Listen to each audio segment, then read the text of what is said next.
welcome to Between the Covers.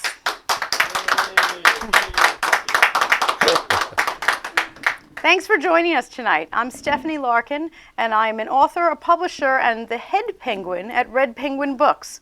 We work with authors of all types and genres in helping them get their book from maybe just an idea in their head or hundreds of sheets of loose leaf. We do get hundreds of sheets of loose leaf sent to us, and turn it into a book. So if you're one of the 90% of the population who supposedly wants to write a book, visit redpenguinbooks.com and unleash your inner author. I am so thrilled to be joined tonight with three people who managed to unleash themselves.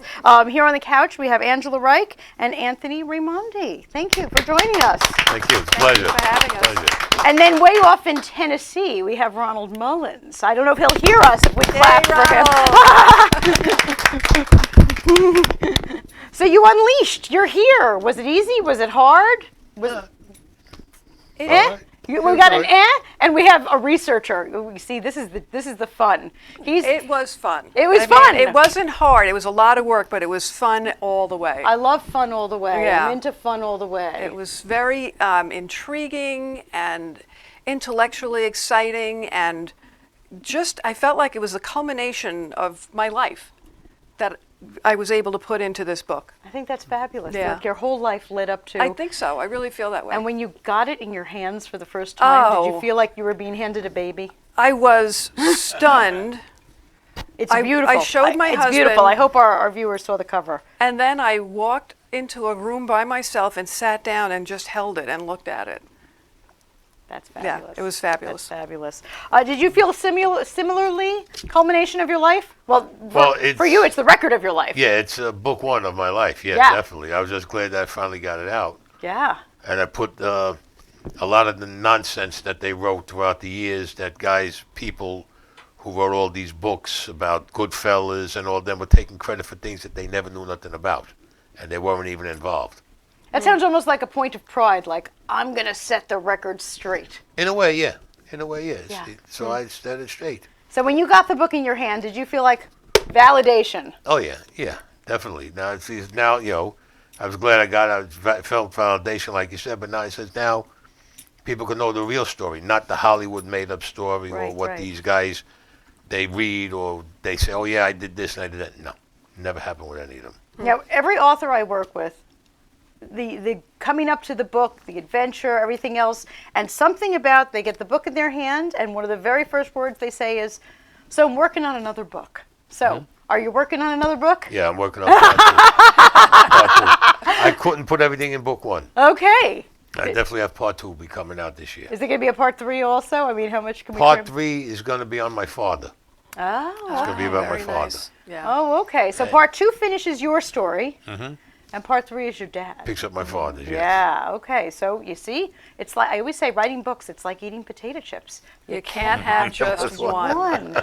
So I have a lot of information on the aftermath of the wreck. So this Shipwreck of Hope ends with the wreck itself. Right. But there's a lot of after story. So that's my part So two. she's got a part 2 also. Yeah, it's coming. Good, yeah. Yep. Yeah. Now, after you do part 2, like Anthony, are you going to take one of your characters and go backwards, like you're talking about with your father? Well, I have a character I have two characters who are the main voices, and the one who's the main voice on Fire Island, I left her set up in a home of someone that I know was involved in aftermath stories. Okay. So I set up my second book at the end of the first book. Very nice. Very nice. That way you're all ready. Ready to slide right in. Plow right into that next book. Now, I know my next question is always, do you like to read? And you're a former English teacher. Right. So I would hope the answer is yes. Yes, I love to read. I have. You hear that reading, everybody? Yeah. What do you like to read? Well, I love poetry. I specialized in 17th century British poetry, so I'm very attuned to words and how they sound together and the beat and the rhythm of it. I love historical fiction because I really feel like whenever I read something, I want to feel like I'm learning something. So if I read a historical fiction that's written by someone dependable, I'm learning as well as being entertained. So those are my two favorite things to read. I definitely learned a lot reading your book because I knew nothing about that wreck Absolutely. Right, and you live here on Long Island. I live right here on Yeah. Long Island, and I had no idea it even ever happened. Yeah, well, I'm a docent at the Fire Island Lighthouse, and I have so many people who come to visit, and they don't even know that the lighthouse is there. And it's been there since 1858 and 17 stories tall, so it's hard to miss. It's hard to miss. Yeah, so, I mean, we are embroiled in Of course, our own lives. I will admit to you, but don't tell our viewers.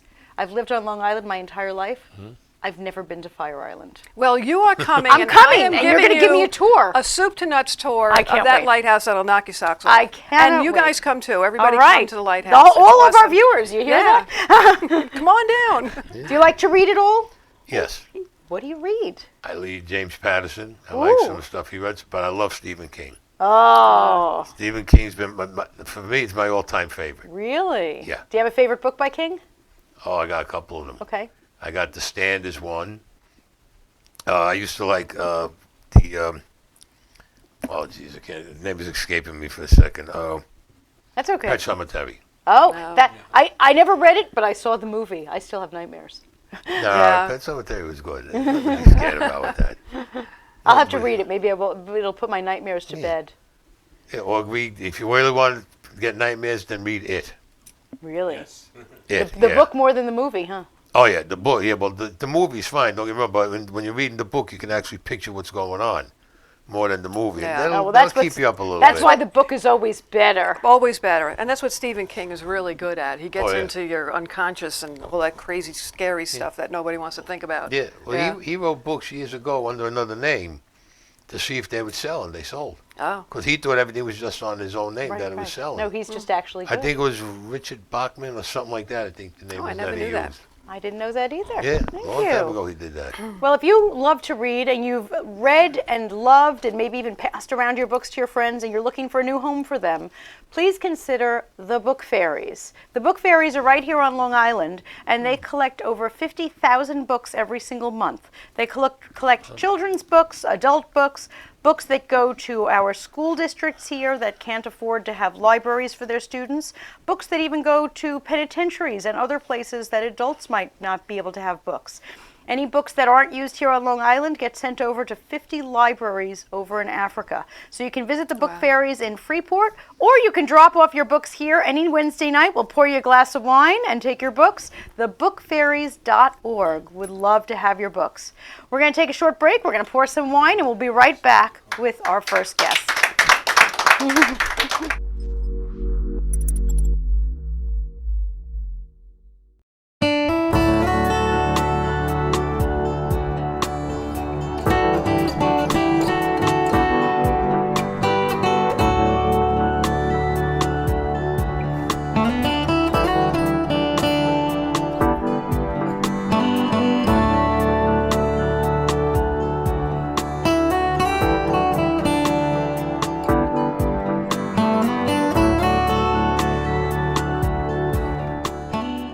Writing a book is the adventure of a lifetime. Red Penguin Books take pride in giving our authors a publishing experience that is stress-free and celebratory all the way. Some of our authors first approach us with no more than an idea for a book that's ready to sprout. Others submit completed manuscripts. Whether you're at either end or anywhere in between, our goal is to get you published. At Red Penguin Books, we offer options and opportunities that are unique in the world of publishing, and all of them are designed to keep you, the author we so deeply respect, in the driver's seat, unlike other publishing houses. So, if you want to write a book and are looking for a publisher, we've got you covered.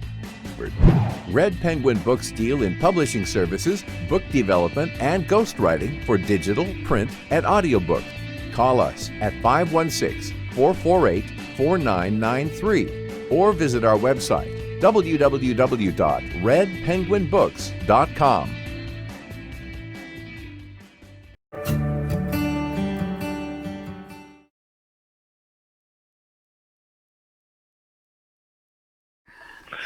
Welcome back to Between the Covers. Our first guest is hailing from Tennessee tonight. Mr. Ronald Mullins had contacted the show, and I'm so thrilled that he did. He is a truck driver, so he's in Tennessee tonight, but tomorrow morning, who knows where he is. Time for a Serial Killer is his first novel, but the first of many. So welcome to our show. Thanks for joining us. Thank you, ma'am. I appreciate you having me on. So this is book one of many. How does it feel to get the first one finished? Oh, Lord. A relief. A relief? How long did it take? Excitement. Actually, I started Time for a Serial Killer back in '98, and lost the manuscript several times over the years. Didn't have a lot of support from family or friends that about it. Picked it up again back in 2012, and my best friend Craig kept pushing me to finish it, and that's how I finished it back in 2012. And it just sat there, and I didn't do anything with it until last year, and I started looking at getting it published. Good for you. I am so glad that Craig pushed you. I know you thanked Craig in the acknowledgments, and I want to thank Craig for getting this book out there and pushing it. Yeah, he was a major push in it. He was always after me about it. Fantastic. Now, when you and I spoke, you told me something that no other author guest on our show has ever said, and that was that you really didn't learn to read until you were much older in life. I was 25. I could read like a fourth grade level. Yeah, at that 25. time. Wow. 25, and now we wrote a novel. Yep. I am so dazzled by that. That's incredible. Yeah. But since then, I've got an associate's degree in engineering and architectural design, and 35 credits away from a bachelor's in business that I'm never going to finish. Don't say never. Never say never. Write the story of your life. Isn't his life amazing? Yeah. So I mean, but a lot of people say they come a long way. I've just walked a life. That's all there is to it. That's unbelievable. Absolutely unbelievable. So tell us a little bit about Time for a Serial Killer and what inspired it. It's yes, it's a serial killer, but you have a whole time shift thing going on too. I do. It's Time for a Serial Killer is about a serial killer that's never been caught and will never be caught. Yep. I won't give away the ending. No. No spoilers. And hopefully enjoy it. Starts off with David. He's a reporter and his main business was criminal reporting. Has a Pulitzer for helping solve serial killers and bringing them to justice. He's fallen from grace and works for a lowly paper in southern Louisiana, and basically gets an invitation to go interview this would-be serial killer, and goes and ends up going over there and becoming captive, actually. Ooh. More so than anything else. Can't leave. The serial killer is Randolph. He spent over 40 years as a serial killer. He's twice David's age. Wow. And he can't be caught because he has no predefined victim type, and he never uses the same weapon twice. Right. Yeah, so there's no each pattern. victim, from one victim to the next, he cannot, they cannot connect them. Can you give us a little hint about the time shifting that goes on without giving away any ending or anything? Well, I mean, the time shifting is, if I talk too much about that or any about that, actually it'd give away the ending, in my opinion. Okay, then don't tell. You don't have to tell. We'll just mention that time is played with as a tool in this book. That's for sure. That is a good way to put it, Stephanie. That's a great way to put it. And I loved that when I got to the end of the book, I couldn't wait for the next one. So tell me when the next one is coming out. I'm currently working on the next one. It's called Confessions Before Death. Okay. I'm hoping to have it in my publisher's hand by around the first or mid part of May. Wow. And hopefully it'll be on out on the shelves by September is what I'm shooting for. There's 10 books in the series. Wow. And every single book is connected back to the first book. Okay. As well as the book prior to them. Okay. They all have to have a science fiction twist. Right. Yes, there are serial killer books with the time shift thing and a science fiction twist in there also. Now, did you actually map out all 10 books before starting? No, actually, I didn't. By the time I'd finished Time for a Serial Killer, I'd already started Confessions Before Death at one point a while back. Really? Yes. But when I decided to get it, try to get it published, that's when I made up my mind that I was going to do a 10-part series. Mm-hmm. And every one of the 10 parts have a different serial killer and a different motive of murder. Wow. Do you have like an evil streak in you or something to write in this job? Angela's laughing at my question. Well, you were thinking it too. I like to say everybody has a dark side to them. There's 3 types of people who have a dark side. You have those like Jeffrey Dahmer. Okay. Right? And serial killers. And then you have those who let their dark side boost their imagination and come out in their art form, like writing or music. And then you have those who suppress it. Oh. And most of humanity suppresses it. Ooh. People like Stephen King, and I'm not a Stephen King by any means. But authors like Stephen King, they use their dark side to help them create the masterpieces that they have made. Yeah, so you're expressing your dark side, not suppressing it, which is good for your health, I'm sure. Your blood pressure must be good. My blood pressure is usually fairly decent. See? My youngest daughter, she kind of was an inspiration in me finishing Time for a Serial Killer, but she didn't want to read it because she didn't like the how depictive I was in the book. Oh, how old is she? She is now 20 and expecting her first child. Congratulations! Thank you. That is just amazing. I'm going to be seeing her around the 18th of next month and hand-delivering her book. Oh, fantastic, fantastic. Well, one more question. I'm just picturing you, you're driving all over, and you have kids, and you've got a family, and how do you write? When do you find time for this? Generally at night or during my breaks or something along those timelines. Some nights I won't write at all. Other nights I might write, 8, 9 hours. It just depends. Wow. Driving is a very lonely job. A lot of times we spend most of our days spent on the telephone with our friends and family. Okay. At nighttime, of course, everybody else is trying to go to bed, and we can't sleep sometimes. So, right. I start writing. All right. And I guess while you're driving long hauls, you can think about things and work out characters, so as soon as you have a chance to write, maybe it all flows out. That is true. It does. I think about a lot of things or how I've got something worded in a particular chapter or one particular section, and go back later on and change it. The one thing that I'm very happy about is that I have, several friends that are writing books themselves now. Wow!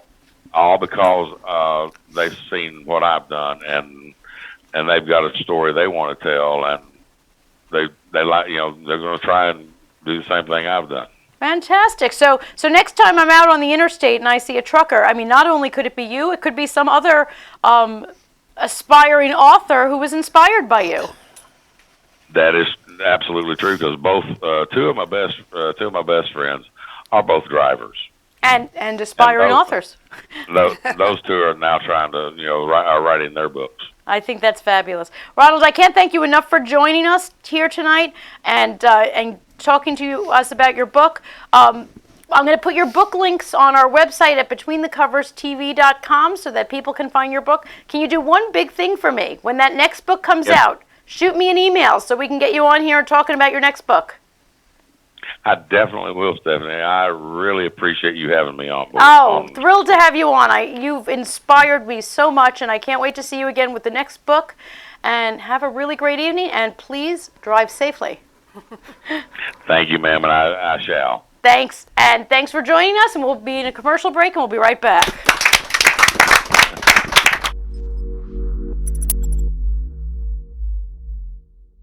Are you interested in writing, but you're unsure how to get started? Or perhaps you're already an author, but want to hone your skills and receive supportive yet constructive feedback? Welcome to webwritersretreat.com.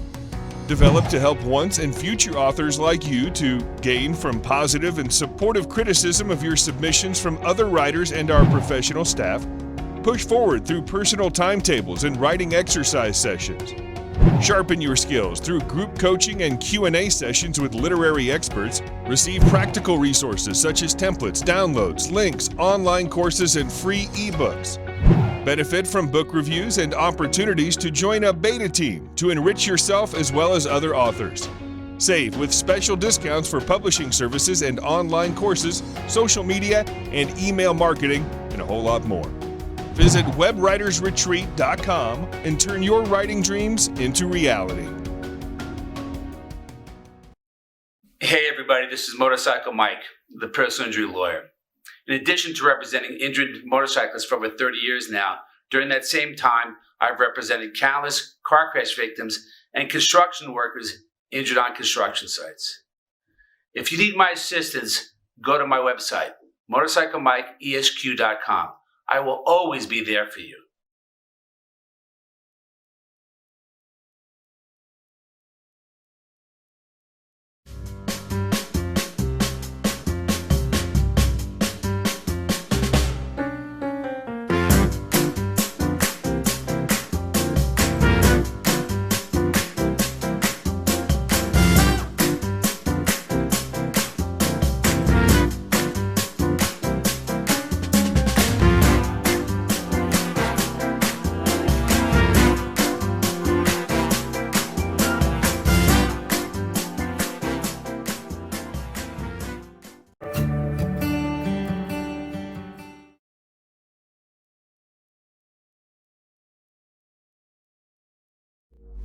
Welcome back to Between the Covers. Thanks for joining us.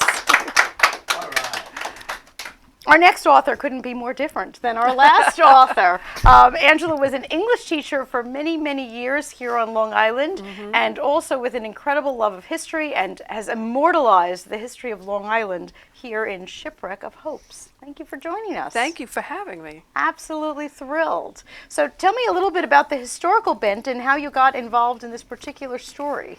Well, I got involved in it because after I retired from teaching, I became a docent at the Fire Island Lighthouse. What does a docent do? I give historical tours. Okay. So the Fire Island Lighthouse. Which is why you're going to give me a tour. Absolutely. Okay. Everyone here, come on down. So when you give me the tour, you don't have to read. You know what's going on. No. It'll be great. Okay. So in my years of studying, I had come across Margaret Fuller as a writer. She was from Boston. She was very famous at the time. I came across her work, but I didn't study her.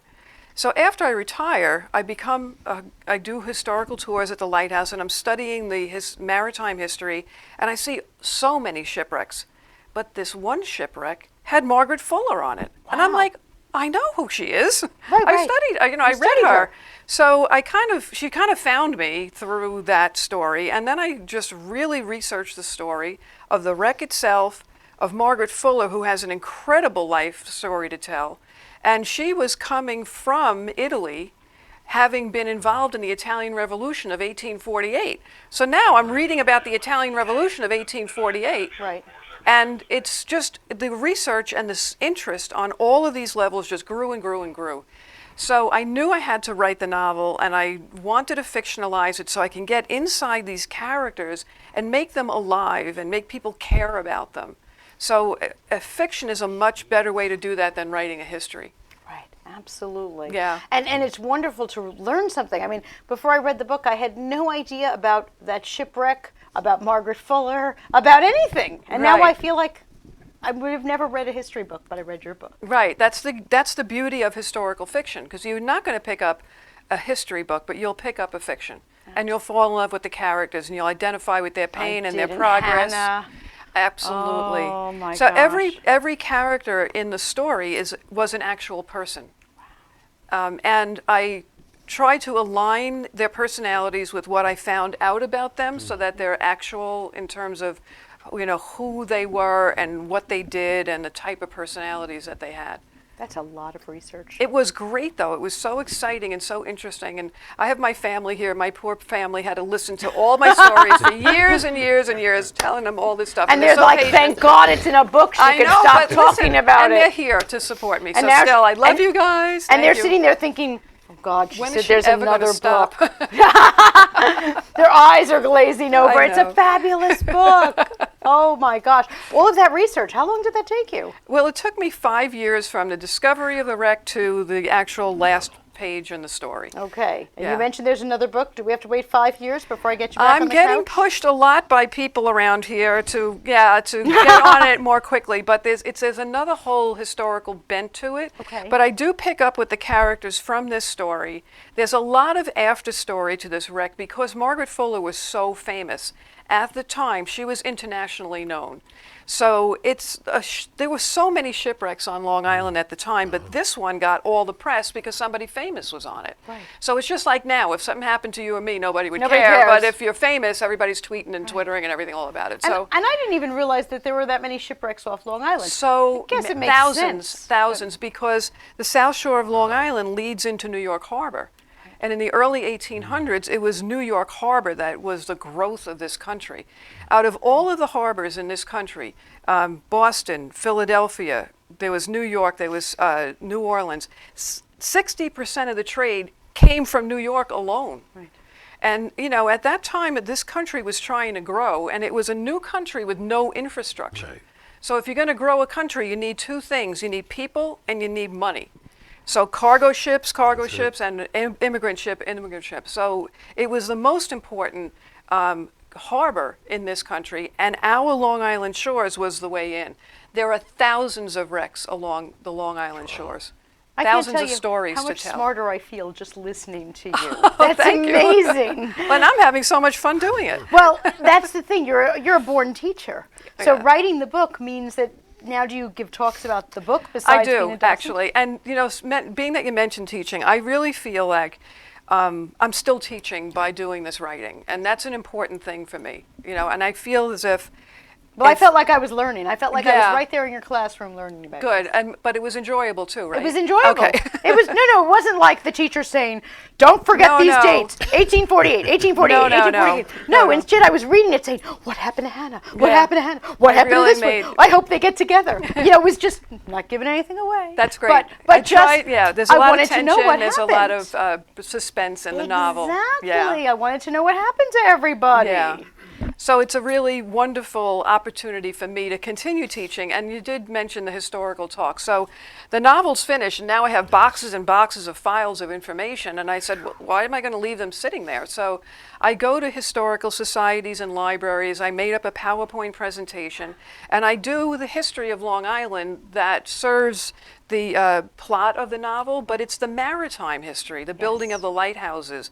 It's the European history, the revolutions of 1848. I had to understand that to write those scenes, because in this novel, you are on the shores of Fire Island, then you're swept across the sea, and you're in Rome in a battle on And the I love Roman Rome. streets, and then you're back here again, living the lives of the people here, and then you're on board the ship as you're crossing the Atlantic. So I have the reader in all these different spots, and there's a lot of information that I can give about all of those things at these That never even venues. made it into the book, I'm sure. Absolutely. Because, Yeah. after a while, your family was getting I tired of it. I have old maps, handwritten maps of Long Island. I have old documents.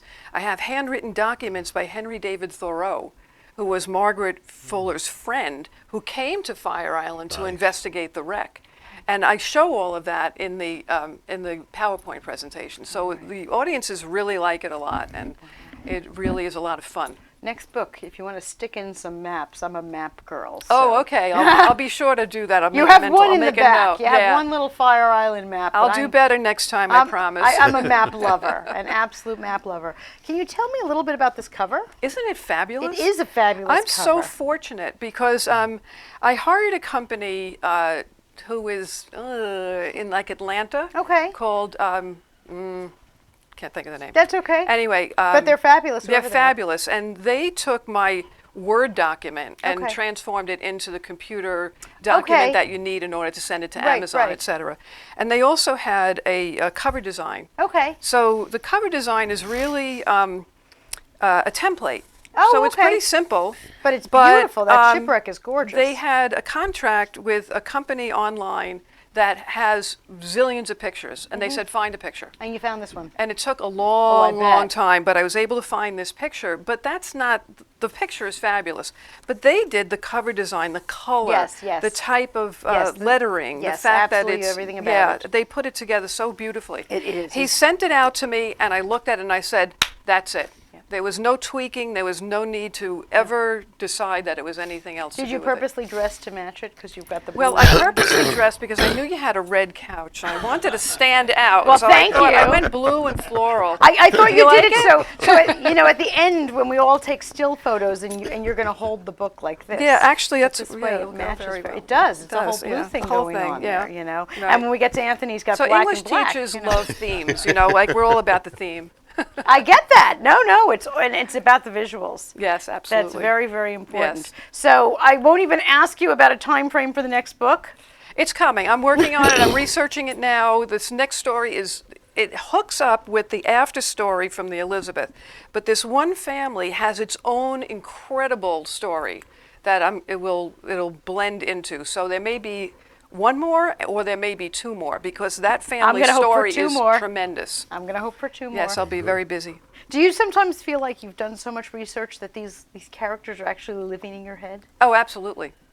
They absolutely live in your head. You think about it all the time. Even if you're not physically writing, you're thinking about the voice, you're thinking about the person, because they're people to you now. Yes. They're not just characters. Right. And they're actual people. Yours are actual people. Yes, they are actual people. And to think that these actual people are now, they live forever. They're immortalized. Some of them, like a Margaret Fuller, she has a whole society that keeps her name alive. Yes. But there are so many smaller characters who are real. You didn't just make up and all they those lived people. on these shores at a time when it was like the Wild West out here. It was desolate on Fire Island, and those shore towns were burgeoning towns next to a burgeoning city, and it was like kill or be killed. It was eat or be eaten. It was tough. Right. Those people were tough as nails. Yeah. I came to have such respect for them and for the historical past, because I had this like modern snobbishness. Oh, those poor people, they didn't have microwaves, and those people didn't have cell phones, and those poor people didn't have this or that. But when I learned how they lived, I came to understand we're on the cutting edge right now, but they were on the cutting edge for their time period. Absolutely. So those ships that came in, if you were crossing the Atlantic on a sailing ship, it was like you or me getting into a rocket ship. Right. They were bold, they were brave, and they were on their cutting edge technology. So I just came to, I embrace them and love them for their bravery and their strength, because it was upon them that we built. And when I read about people in those time periods, I wouldn't have survived a day. I don't think I would have gone very far. Really, Yeah. I don't think that I could manage a day. Right. Never mind, a lifetime.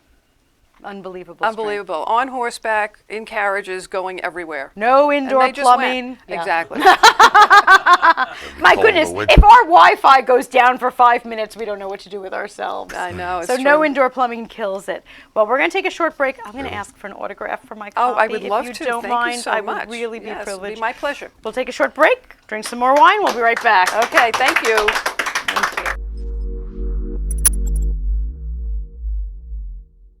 Hi, my name is Sharon Gillette, and I'm the owner of One Stitch at a Time.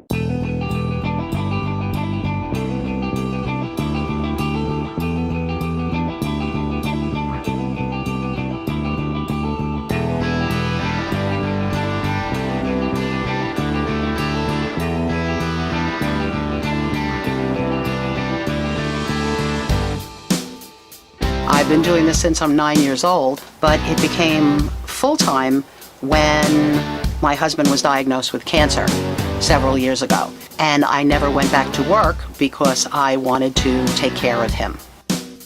I feel what makes me stand out is that I care.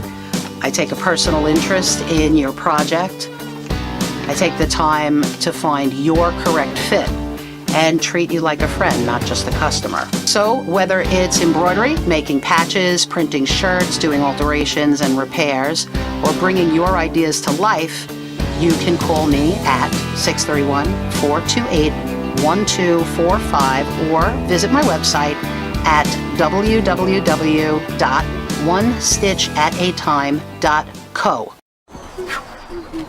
Let's go.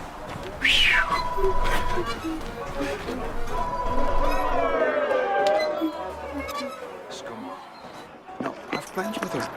I'm sorry, but that's the deal.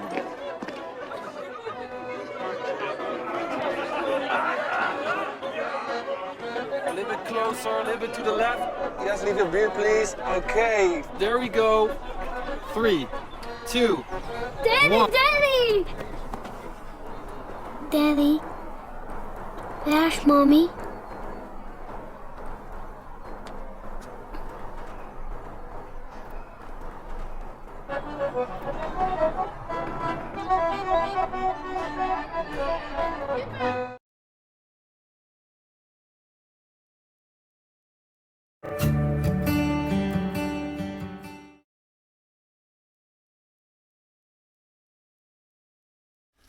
Welcome back to Between the Covers. Thanks for joining us.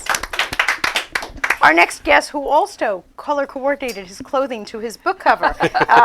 He's laughing over there. Anthony Raimondi from When the Bullet Hits the Bone. Yes. Thank you so much for joining us. Pleasure, thank you. And a big picture of you on the cover. So could you pass that to him? The viewers have to see him holding the book. Is that amazing? How's that? Right? Yeah. The coordination him. is great. Coordination is great. Thanks so much for joining us. My pleasure. Tell us a little bit about you and how this book came to be. A little bit about me. A little bit That's about a you. loaded question. That is the loaded question. Literally loaded question.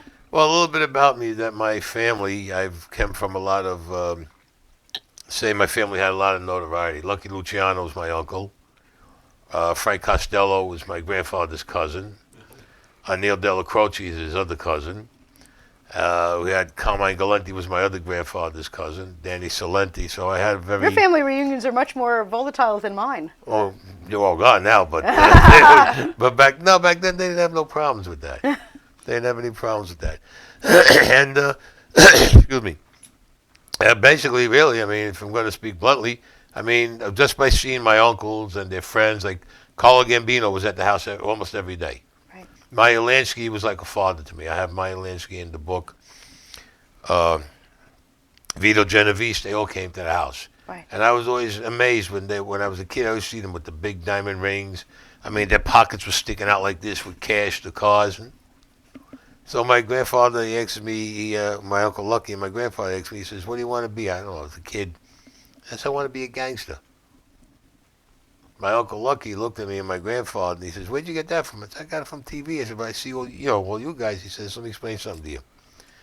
He says, this is something that you have to have a mindset for. He told me I was about maybe, I don't know, 7 years old at the time. But I kept insisting and insisting. Then I got in trouble in school. I didn't want to go to school. And then I had a problem with a kid in school, kid Raymond Cicerillo. In the 7th grade, he kept sticking me with a pin. And I had a nun, Sister Anne Michelle, she was back in the classroom, 40 pounds of books all day, you had to hold it. Yeah. And we used to wear like a white shirt. You had a white shirt and a blue tie. It was Catholic school. Yep. Like it did me a lot of good, really. And my mother would say when I would come home, she says, what's that on the back of your shirt? And I don't know. And then she knew there was blood. I said, I don't know what the hell it is. I wasn't going to say nothing. And then after the 3rd day, my father calls me in the room and says, get in here. He says, what's going on? I said, about nothing. He says, what's going on? So I looked at my father. He gave me that look. I said, this kid Raymond, he keeps sticking me in the back with something. I said, he goes, you tell him to stop? I said, yeah. I said, what about the nun? I said, she keeps sticking, every time I say something to this guy, she sticks me in the back of the room holding 40 pounds of books. So my father turns around and he gave me a penknife. Give me a little penknife. You were like, what, 7 years old? I was in the 7th grade, Okay. so I was like, so you were like 12. Going 13? on 12. Yeah. This is the first time I ever, did anything, let's say, to start my career off. Let me put it that way. My father told me now, he says, he bothers you again. He said, when you take this knife out, he goes and stab him in the eye. Oh. I swear to God. It's in the book. I looked at him, I said, what? Stab him in the eye. I said, he goes, don't worry about going to jail. You're not going to go to jail. Next day, what happens? This guy's sticking me, and I told him, Raymond, stop. Raymond, stop. I turned around, I opened up, I stabbed him in the arm, and ripped his whole arm open. Yeah, ripped his whole arm open. They had an ambulance. Cops were there. Sister Ann Michelle took about 4 heart attacks when she seen that. And next thing I know, I'm in the Bergen Street precinct. My father and my uncles come walking in. They talked with whoever they talked with. Next thing I know, I'm walking out. I said, okay. Next day, I'm back in school. And I'll tell you one thing, though, after the next day when I went back in school, Sister Ann Michelle never put me in the back of the classroom again holding up 40 pounds of books. And I bet that kid never put a pin in your back either. No, but his family was going to press charges. And from what I found out later on, they had a change of heart. And then they moved out of the neighborhood. Gotcha. And that basically started everything going. Then they had, they used to bring me down to the Diplomat Lounge on Carroll Street and 3rd Avenue in Brooklyn. And Joe Colombo gave me a numbers route. Okay. I never had to walk because I didn't know how to drive. I used to go from Carroll Street and 3rd Avenue to Carroll Street and 5th Avenue, 5th Street and 5th Avenue, 7th Street, picking up the numbers from the runners over there. Right. And carrying all the money and everything and bringing it back to him. And I got arrested. I got it. 2 detectives grabbed me with the money and everything, the numbers, and I didn't say nothing. There I am, back in the precinct again. They knew you. Oh, yeah, they knew me already because they remember me from a year before that when I stabbed the kid in the arm. And I'm sitting in the precinct. Now, I don't know. I'm just sitting there. I remember they told me, anything happens, don't worry about it, we'll catch you. P.S., they got Abraham Gritz. He was an attorney. And he found out that I was in the precinct, that the detectives had, they had pinched me. Joe Colombo comes walking in. I heard him screaming. They put me in a bullpen with adults, which they weren't supposed to do. Right. These guys are 30s, 40s, like that. I hear a guy coming in screaming at the top of his lungs. And I turned around like this. I'm looking through the cage. I see Joe Colombo standing there with a bunch of other guys that I knew. The chief, or whoever he was of the precinct, came down, apologized to him. He gets the 2 detectives, and they give him the numbers and the slips and everything I had. They go to hand it to Joe Colombo. He said, no, you hand it to him. And I could see these guys did not want to hand it to me. He says, you hand it to them. They handed it to me. We went out. A day later, they had a beat up in Harlem, both of them. They were walking the beat up in Harlem. They busted them down. Joe Colombo always said, nobody messes with one of my guys. You've had quite the colorful history. But something you had in the book that was colorful and historical. Which one? The plane crash. Oh, 1960, the plane crash in I know a lot of people remember that plane crash. You believe it or not, a lot of people don't, especially Really? in the neighborhood where it happened. I go back there every year on December 16th, and 3/4 of the people that are living there don't even know what happened. Are you kidding? No, I'm not. I'm very it's serious. kind of like Angela's book. I'm glad you wrote about it because people I need never to forget remember. that. I never forget Now, you that. had a totally different view on it. You mind sharing? Because you were in a different position. I was in the 3rd grade in Miss Piccarelli's class, and I was sitting near the window because bad kids always sat near the window. Meanwhile, I was the only kid in the class who sat near the window. You were bad in 3rd grade? Oh, yeah. I was bad in the 3rd grade. I thought it didn't start till 7th grade. No, it started earlier than that. And what it was we heard an explosion. Yeah. Now, we're in Brooklyn. You figure this happened in Staten Island. We actually heard an explosion. Wow. And then I heard what sounded like a rocket was heading our way. And right away back then, she used to tell us, everybody used to have the duck and cover underneath the desk. They were about the atomic bomb and all that. Right. Yeah. Not me. I went by the window. I want to see what's going on. This noise kept getting louder and louder as it was coming. Well, let me tell you something. This plane came through the block. Everybody thought, it couldn't have come through the block. Yeah, it came through the block. People say I was crazy. No, I wasn't crazy. It had no wings, but it didn't come through fast. It went like this, just glided. When it went through, I could see everything. Half the plane was open on the side. You seen bodies in there. People were on fire. There's no doubt about it.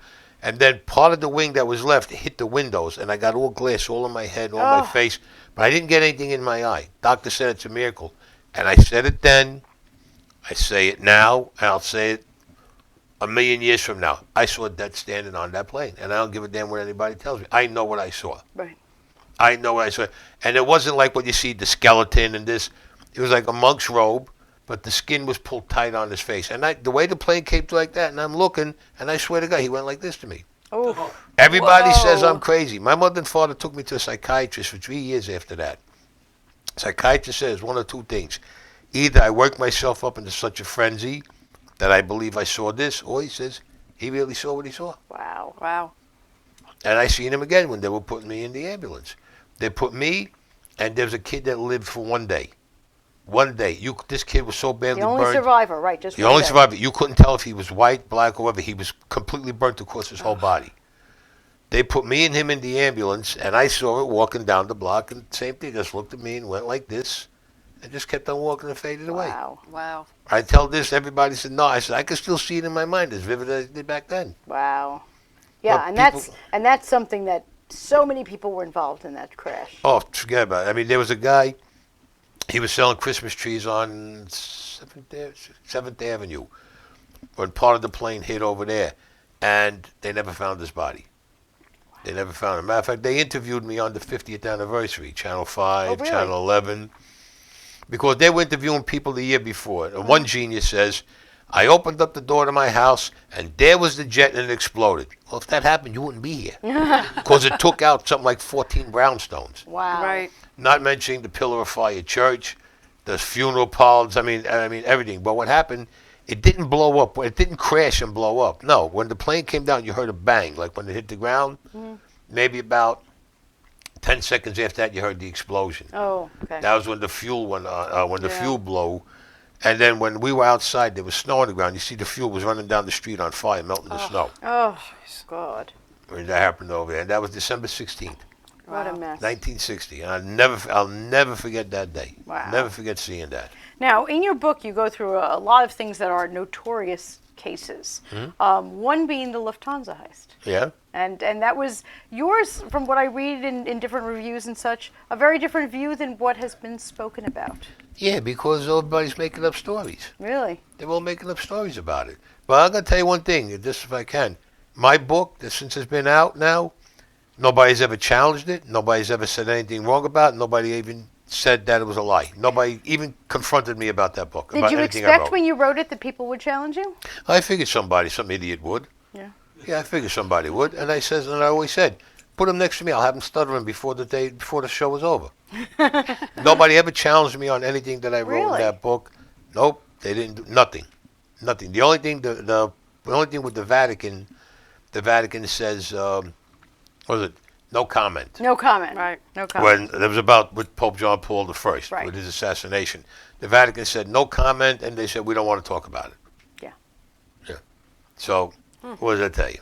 Yeah, well, no comment. Well, Lufthansa, this is the real story on Lufthansa. Not the made-up version that you've seen. I mean, I love Martin Scorsese's movies, don't get me wrong, and all them. But what he wrote for Goodfellas from Henry Hill was all a lot of bull. Really? Yeah, I knew Henry Hill. I chased him. We had a club. Uncle Mike DeCenti had a big club out in Staten Island called Cosmopolitan Lounge. Had a bookmaking business out there, Shylock and sports and everything. And I'm in there one day, and I tell my runners, my business dropped off $4,000. So what's going on? You talk about $4,000, it's $4,000. We ain't talking about peanuts off. We're not talking about $400. They said there's a guy coming in here and he's dealing drugs. I said, when's he coming? He goes, be here tonight. I'll be here tonight. Bring him to me. Brought me over. They brought the guy over. Sits down, introduces himself, Henry Hill. I said, let me explain two things to you. First of all, don't ever come into my club again. You're putting drugs in my club here, I don't want it. But really, it was Uncle Mike DeCenti's club. He said, well, what happens if I do? I said, I'm going to cut your head off and I'm going to hang it over the door. Simple as that. He ran to Paulie Vario. Paulie Vario comes down to the club, yelling and screaming, who's the guy who threatened my guy? It's Paulie, it's me, it's Anthony. He goes, what happened? So I told him. He told Henry Hill, don't ever come in here again. He goes, Anthony, if he comes in here, do whatever you want to him. Henry Hill was nothing but a drug dealer from the word go. Always was a drug dealer. He wouldn't do all these big hijackings and he did this score. Bull. He was a dope dealer from the word go. That's all he knew how to do, this guy. Just like if you ever seen the Goodfellas, he beats the guy with a gun who supposedly put his hands on his girlfriend. The guy's working on his Corvette, and then he gives the gun to his girlfriend to hide. Why would you do that? Everybody's seen you. Everybody knows what you're doing. Get the gun, stick it back in your waistband, get in your car and take off. You give it to your girlfriend, so nobody's going to rat out? Come on. Really? So the book was written to set a lot of records straight. Yeah. Yeah. And I won't give away how it ends, but is the second book pick up right there? Right from where the first book ends. And I still I go back into about Pope John Paul I. I got more in there that I didn't put in here. I didn't put everything in there. Wow. Oh, yeah, there's a lot more. Okay. The Vatican will probably take a nervous breakdown after they read that part, too. I bet they're going to still say no comment. Of course. Yeah, whatever they want. Whatever they want. Doesn't prove me wrong. I challenged the Vatican on more than one occasion. They will not even answer me. They don't even want to see me. Yeah. It's all right. Well, the big no comment. And then you said book 3, your father. That's going to be about my father. Now, did you, for any of these books, there's your memory. Mm-hmm. Do you actually remember all that? Or do you have to go back and do some research? I lived. I got to tell you something. No. I don't remember who was in my house when I was 9 years old. But, I remember. But they weren't nearly as colorful as who was in your house. You got to remember, but they were always coming to the house up until the time they all died. They were always coming to the house, these guys. I mean, last time Carlo Gambino was at a house, my father had a house on 12th Street in Brooklyn, between 3rd and 4th Avenue, which they call Park Slope now. Right. It was always South Brooklyn, but now it's Park Slope. Yeah, okay. He died in 76, Don Carlo. He was at my house about 3 days, 3 days before he died. He came to my house. He seen my father, and then next thing we know, 3 days later, he passed away. But they all came to my house all the time. Good for you. Well, I see them all the time. Since I'm a baby, I used to see them all the time. Got to dig into that memory for book 2 and book 3. Don't have to dig in, especially for my father. I don't have to dig into nothing. It's all right there, huh? No, my father was some piece of work, let me tell you. I always thought my father was legitimate. Because this guy, he used to get up in the morning. He used to get up at 3:30 in the morning, my father, get dressed and go to the piers down in Brooklyn on Furman Street, Pier 7. Mm-hmm. And supposedly he would go to work over there. Don't give away the best story. No, that is in the story. No, one of them stories is in the book about my father. Yep. And then something happened, and then I found out exactly what my father was doing. Exactly. Good answer, because we want people. It's in the book, yeah. Get the book. We're going to take a quick break. Get the book if you want to know about that story. When the Bullet Hits the Bone by Anthony Raimondi. We'll be back in just a moment. No giving it away.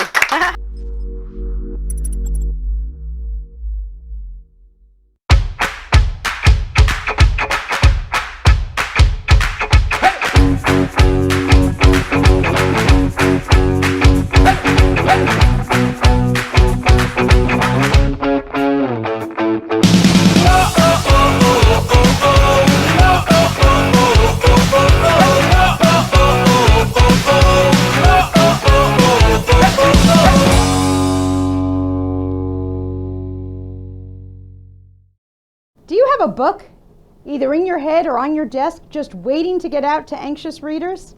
Hi, I'm Stephanie Larkin, author, book developer, and head penguin at Red Penguin Books. We're a publishing company specializing in books of all genres and publishing in all formats, including digital, audible, and print books. From business books to romance, memoirs to mysteries, our authors have complete control over their books from start to print. We'll help get your book to booksellers all around.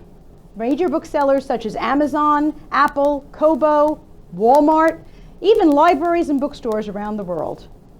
We believe in our authors. So call or email today to get your free publisher's packet to get started. Just visit us at redpenguinbooks.com and get your book out there and into the hands of your readers. At Red Penguin Books, you call all the shots. So call us today and turn your dreams into a reality.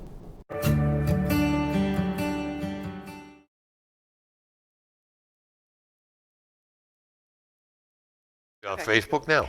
Thanks for joining us on Between the Covers. We had a fabulous episode tonight. You can find RK Mullins. It was our guest from Tennessee, and his book is available on Amazon and Barnes & Noble online. Also, Anthony, besides your book, where can we find your book, and what else can we find? Amazon. Any brick and mortar store has it. You can order it. It's on Amazon, iTunes, Spotify. It's all over the internet. And I also have a podcast out now.